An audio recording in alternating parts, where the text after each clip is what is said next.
Okay, into cavalry. Some say cavalry is where the Empire is strongest. I disagree. I think the Empire is strong all round. I love all my units equally. But no, the cavalry is quite good. But the Empire, it's not the strongest cavalry. But you know, they are something to be feared. We'll start off with the regular cavalry in the form of shock cavalry. They're Empire Knights.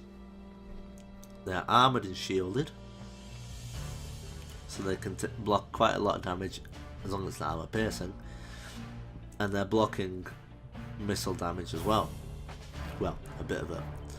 They're also anti-infantry, so these are, you know, you want to hammer and anvil style, charge into the back lines, charge into unbraced units that are struggling to get in position. You want to charge these into the enemy archers, the weaker units. That's what they're for. Weakening units. They have a nice weapon strength, a little bit of armor piercing damage, but not a lot. Not enough to be effective at taking out armored units. Up from that, you have the Knights of the Blazing Sun.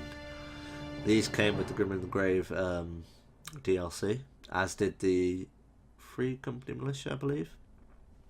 Anyway, and the Flagellants, as well as Volkmar and Archlector Count. Now we get to it. Knights of the Blazing Sun, they're very much, well, they're not very much the same. They're a slight buff of the regular Knights. However, they're pretty much the same purpose. However, they do fire damage. Blazing Sun. This means they are very effective against vampire counts. If you're playing against vampire counts, bring the Knights of the Blazing Sun, for goodness sake. They do a bit more armor piercing damage than the regulars. However, they're very good against infantry. Pardon me. Your upgrade from the Knights of the Blazing Sun are your Rights Guard. These are Empire Knights, but buffed. Let's take a look at them in comparison. You get extra health. They're the same utility. Your anti-infantry. Bit more expensive though. A lot more health. A lot more armour. A lot more melee attack. Charge bonus is up a considerable amount. And they are doing a tiny little bit more armor piercing damage. But you want these against your against the unarmored infantry, basically. You don't want to charge these into, say, great swords or stuff like that. It can work, but it's not what you want to be using them for. You have the Unit of Renown Zintler's Rights Guard. It gives them Vanguard deployment. Holy Mother of God. Put these behind the enemy lines. Charge in when they least expect it. Can they hide, actually? Yes, they can. They can hide in forests. So that's going to be good. Charge, it's quite good in comparison. The main buff you're going to get from the original is obviously the Vanguard deployment.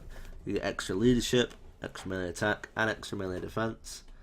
And, what is this beauty? Immune to psychology, which means fear and terror, they're not going to be affected by it. Which means those vampire scary doodads, it's not going to work against them. Zintler's Rights Guard, it's a decent one. I rarely bring them. Then we get, you know, this is what you came for. The Demi-Gryph Knights. We have 3 variants. The regular Demi-Gryph Knights, these are shock cavalry in the essence. Armoured and shielded, heavily armoured, so you want to use your handgunners against them. Not that I'm saying you should do that against me. Don't use them against me in that way. Anyway, they have quite good leadership. They're not the fastest. Bird in the bunch. Bird in the roost. Bird in the nest. But, you know, they can move. They have decent melee attack and melee defense. However, they deal 45 armor piercing damage. Oh my. And they're very good at anti-infantry as well. So these are the guys you want to be putting against your...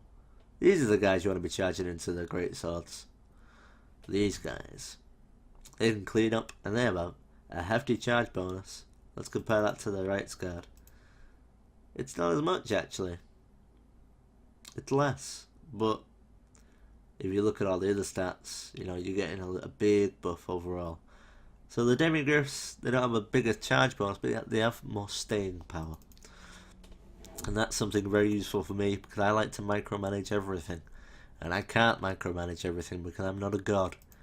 So I can, with the Demi-Gryphs, I have some leeway. I can leave them there for a second while I pull my archers back and redirect my lord and give him a healing potion. You've then got the variant of Demi-Gryph with the halberds. These are the guys that... Now, learning the difference between these two, because they are the same price, is key. And which one to bring. The normal Demi-Gryphs are anti-infantry. The halberd ones are exactly the same. They're not shielded though. But they're anti-large. So if you take a look at their weapon strength, they get a plus 30 damage to large. Plus 38 to armor piercing damage as well.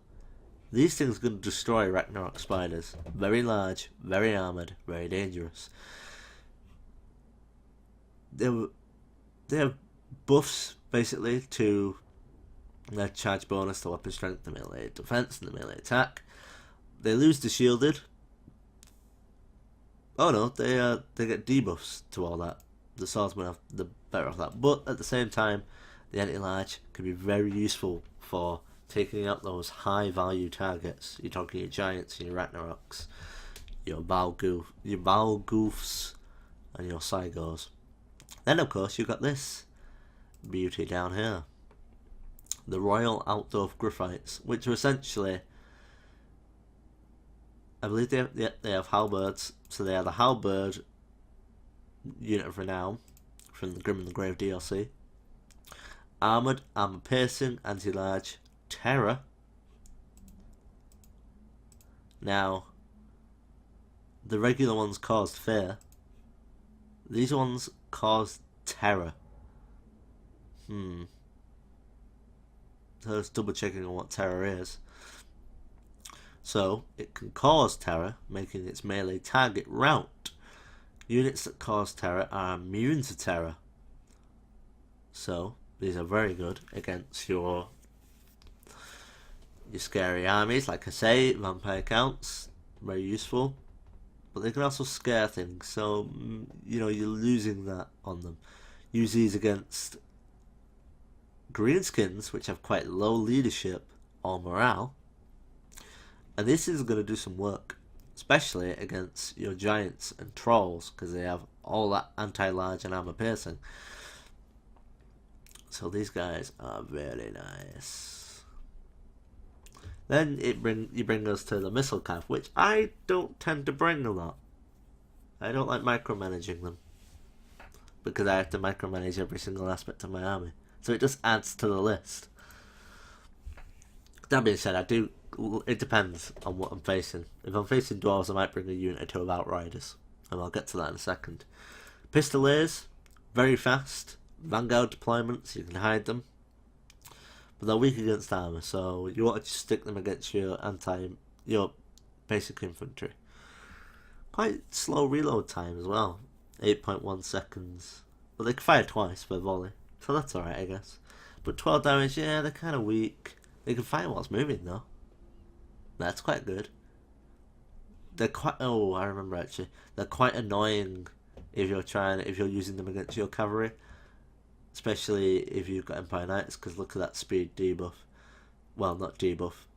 That speed difference. You're not going to catch them with your Knights, and they're going to keep shooting you. You are armoured, but, you know, it's a nuisance. However, Outriders, you're still slower than them, and they do armour piercing damage. This is why I bring them. And they Vanguard deploy. You know, you're getting a plus 14 to your armour piercing damage in the back from nowhere. You know, if you're not very good at micromanaging and keeping awareness of the battlefield, which you know, everyone slips up. I slip up. The other day I was fighting a battle with Good, and I didn't pay attention to what my cav were doing, and he was charging in with his spearmen. I lost that expensive cavalry unit. Anyway, you bring these guys in against dwarves, against armoured units, against knights. They can outrun them, as long as you don't get within the charge bonus. But that's another matter. You know, these guys are quite good. These are the guys I bring. And of course you've got the ooh unit, as in the grenade launcher guys. They can't attack air. That's another thing I forgot to mention. All the missile units can attack air, which is very important. This is why if you're fighting someone who's always got air, like vampires, who always bring air, you want ranged. Because if you lose the skies, or if you have your enemy as a sky advantage, they can go wherever they want to. So you want to take that advantage away from them with your ranged units. They are vanguard deployment. They are anti-infantry. They do not do a lot of armor piercing damage, but they do explosive damage. With a little bit of armor piercing damage actually. From the armor. They have a slow recharge. And that's over 10 seconds. I don't like to bring them. They're an extra 100 gold more than the Outriders. They have less health, less range, less missile damage. That's not as good.